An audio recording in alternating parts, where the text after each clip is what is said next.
Assalamualaikum warahmatullahi wabarakatuh. Bertemu lagi bersama saya di Putra Irwanto Channel. Pada hari ini di Hari Raya Idul Adha, bertepatan Hari Raya Kurban, kita mengadakan kegiatan membuat sate Padang. Menyediakan bahannya. Setelah bahannya kita sedia, kita rebus daging. Setelah daging kita rebus, daging tersebut kita potong-potong hingga seperti menjadi sebuah dadu. Lanjut, kita daging yang telah tersedia tersebut kita tusuk dengan tusukan 4 buah daging. Jadi daging sate yang kita buat itu adalah berisi 4 daging yang telah terpotong-potong seperti dadu tersebut. Kita tusuk ke stiknya atau ke tangkai atau lidi yang telah kita sediakan. Allahu Akbar, Allahu Akbar, Allahu Akbar, la ilaha illallah.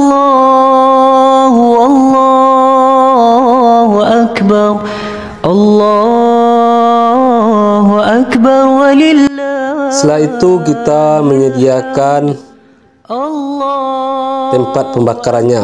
Jadi kita menyediakan tempat pembakarannya, yaitu kita menyediakan tempurung. Di tempurung itu kita bakar terlebih dahulu.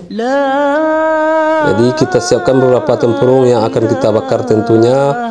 Setelah tempurung ini sudah kita siapkan, kita lanjut membakar tempurungnya dengan menggunakan kayu atau minyak tanah atau bahan bakar lain yang bisa untuk membakar tempurung tersebut.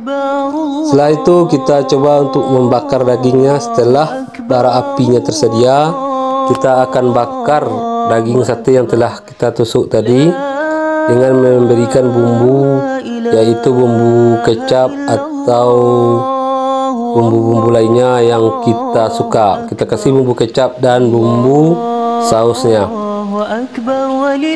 Jadi selanjutnya kita buat kuah sate. Kuah sate itu terdiri dari bahan-bahannya antara lain tepung beras. Jadi tepung beras roast brand atau tepung beras yang kita giling ke tempat penggilingan. Jadi kita buat kuahnya dengan cukup kental harusnya. Jadi setelah bumbunya kita masukkan ke dalam wajan atau kuali, kita coba untuk menaburkan rempah-rempah. Setelah rempah-rempahnya kita taburkan, kita masukkan tepungnya, dan tepung itu terus kita aduk dengan api yang cukup sedang atau api yang besar boleh juga, supaya cepat mendidih kuah tersebut yang telah kita sediakan di wajan atau di kuali. Jadi tidak lupa tentunya kita menyediakan bumbunya atau bumbu giling yang sudah ada di pasaran. Di bumbu sate itu ada yang sudah ada dijual orang yang telah tersedia, kita masukkan ke dalam wajan atau kuali yang telah tersedia. Nah, sedikit demi sedikit kita tambahkan tepung supaya terciptalah kuah yang kental, yang enak tentunya, yang mana sesuai dengan selera yang kita inginkan. Jadi kita coba untuk aduk-aduk terus hingga kuahnya menjadi kental dengan api yang sedang atau jadi apinya harus kita perhatikan juga. Selain kita memperhatikan kuah yang akan kita masak, jangan lupa memberi cabai supaya kuah yang kita buat itu terasa pedas, karena orang Padang sangat suka dengan masakan yang pedas. Selanjutnya kita juga menyediakan bawang tirai sebagai salah satu tambahan dari menu kuah yang telah kita buat. Kuah sate Padang khas Bukit Tinggi ini atau khas Sumatera Barat adalah kuah kuning. Ada juga kuah merah yang di Pariaman. Jadi untuk kuah kuning ini adalah khas kuah dari kota Bukit Tinggi. Jadi kita masukkan bawangnya yang telah kita potong iris-iris. Jadi kita masukkan bawang yang telah kita potong tadi. Selanjutnya kita kuahi lagi daging sate yang kita bakar. Jadi terus kita lanjut menguah satenya dengan menggunakan kecap dan saus. Saus ini boleh saus pedas ataupun saus tomat, tergantung selera kita masing-masing mana yang lebih kita sukai. Inilah kegiatan kita bersama-sama dalam rangka memperingati Hari Raya Idul Adha atau Hari Raya Kurban.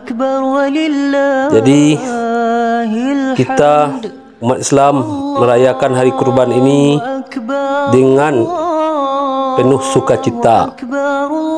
Jadi kita begadang membuat sate sambil bercanda dan bersenda gurau bersama keluarga.